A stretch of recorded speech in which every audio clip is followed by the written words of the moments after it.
How to find real friends. Let's talk about it.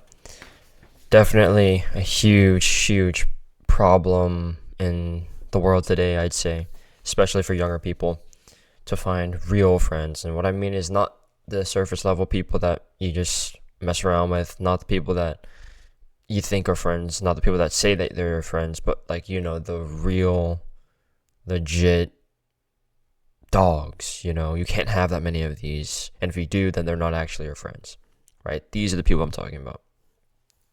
These are the people that you can talk to about anything.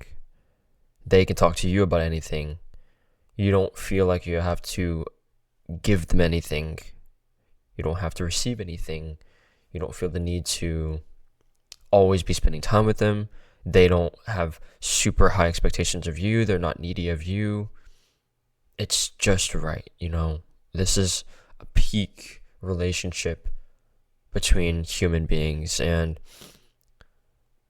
it's very rare to find this because not enough people actually understand what they're looking for, and they don't want to put in the effort to actually find it. So this is going to be, I'm not going to say I'm an expert on making friends, but this is at least a reflection of my experience and what I've learned and what has worked for me. I wouldn't say that I'm the most popular guy. I'm not going to say that I have the most amount of friends, and I don't want to flex that because I will say that the friends I do have are very high quality. I would say that genuinely I have pretty healthy relationships with my friends. I have been through some less than healthy toxic relationships, but I've learned a lot from those, and hopefully I hope that you will at least get a little bit out of this. Maybe get a little insight into whether your friends, the friends that you have now, are actually your friends, or if you've been struggling with, the lonely chapter, maybe you can kind of get out of that rut. All right, principle number 1.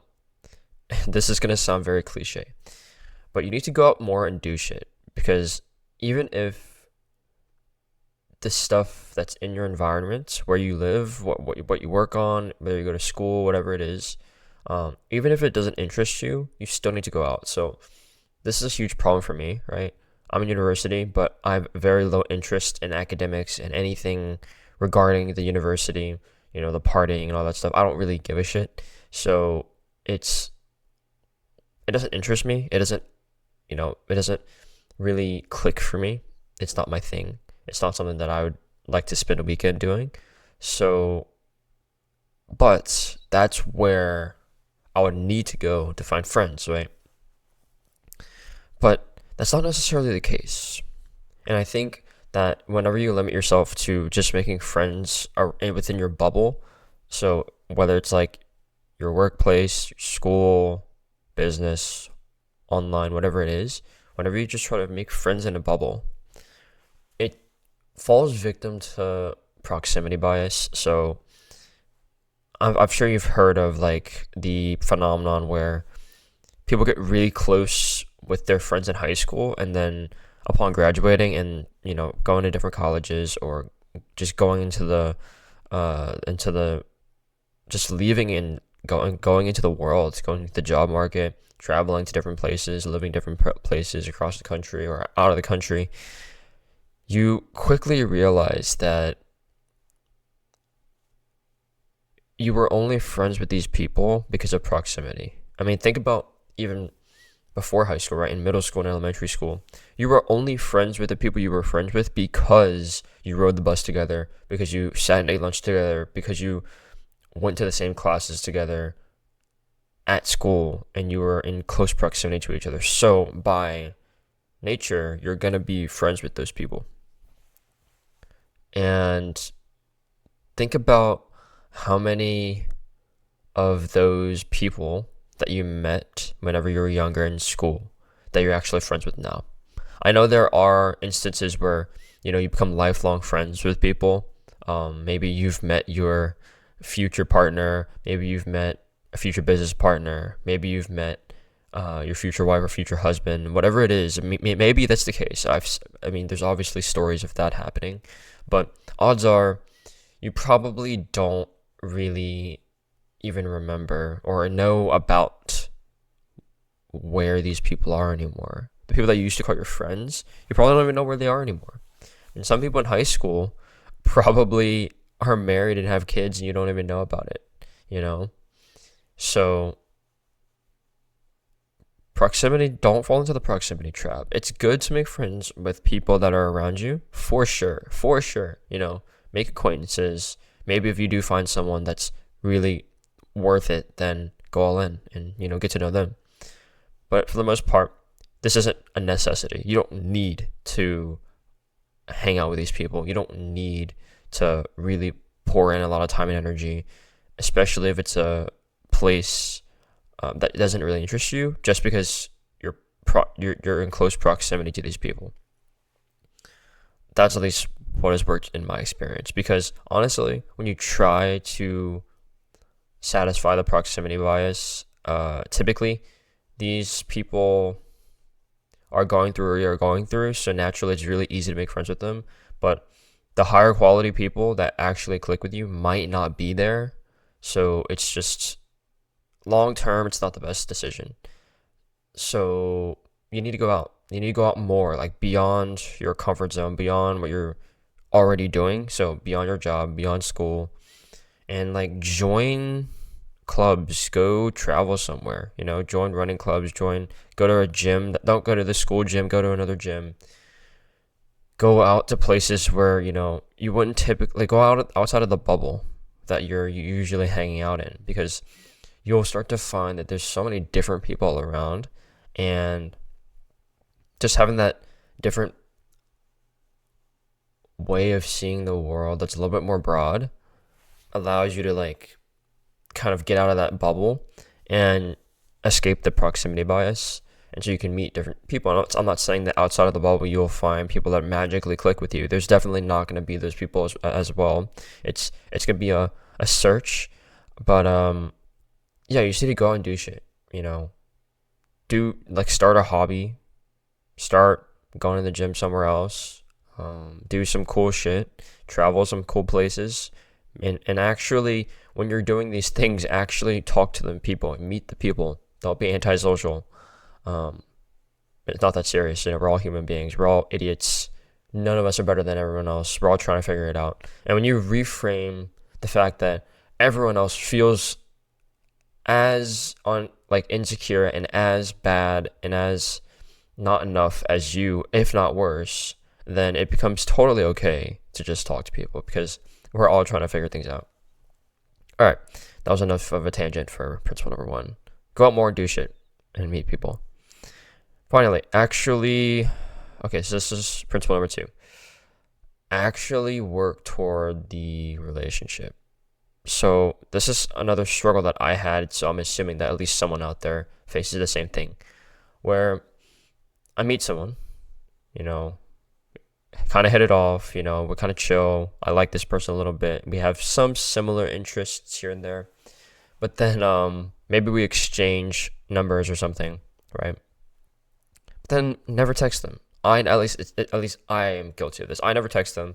I never go out of my way to plan things or, really get to know them. And it's really just a proximity bias again, right?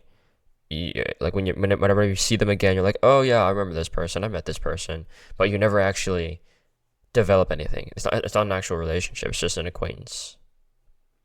And so you gotta put work into the relationship, right? So when you find that person, when you went out and you did something cool and you met the cool people, you found someone, you can't just hope that you can't just put the expectation that they will put effort in to build the relationship. You got to put some work in. You got to put in the effort. You got to put in the extra miles to actually develop something. And at least for me, it was hard, but I mean, for you, it might be super easy to do that, to plan stuff, to go out and do stuff. But for me, the way that I self-value my time and everything is different. So yeah, actually put effort into it. If you find someone that's actually you genuinely believe is worthy, that might sound kind of controversial to value humans, but I mean, you got to be that way. If you want to find genuine, real people to be friends with and build relationships with, you want to make sure that they're the right person. So, you know, have that heuristic in mind, and then take the next step and actually build the relationship. And the final principle is the vibes and the energy you feel when you're with them. So this is a part of the heuristic when you're deciding who to spend time with and who to actually be friends with. It's all about vibe and energy. It's never ever something surface level, right? It's the way that you feel when you are around them, right? It's the way that it's the things you talk about. It's the energy that y'all share. It's the vibration between one person to the other person. Kind of sounds spiritual, but it's the truth, right? Whenever something doesn't feel right in your soul and your gut, then it probably is true. Like, the vibrations just are not aligned. So that's probably not someone that you need to actually take seriously. But there are times when you meet someone and you're like, holy shit, this person understands me. This person cares about the same stuff that I care about. I want to get to know them more. And then you just fucks with the energy. Like they are really interesting and they seem interested in you. And there's no superficiality. It's just, two cool people meeting each other and actually kind of liking each other. And that is the vibration you're looking for. You don't feel it very often because most people don't actually satisfy this heuristic. Most people don't fall into this bucket. But when you do find these people, you really need to double down because these are rare, like unicorns basically. And when you find these people, this is whenever you need to actually work towards the relationship. This is when you need to not just exchange contacts and never talk to each other again. This is the people you need to actually plan shit with, actually get to know them, go out there and do shit with each other. Like, this is the opportunity, right? You don't want to waste these because these are not common. These are you won't find these kind of people. So take advantage of this, right? Go out more, do cool shit, meet cool people. Make sure that there's some kind of energy and vibe between you and them, and then actually put in the effort to build a good relationship, right? And there's so much content out there about the way to approach people, how to build a good relationship, how to assess the energy and the vibe. So I'll leave it at that, but I hope this helps. And this has at least been my experience. This is what has worked for me. This is what I will continue to use as my framework. So hope this helps. Goodbye.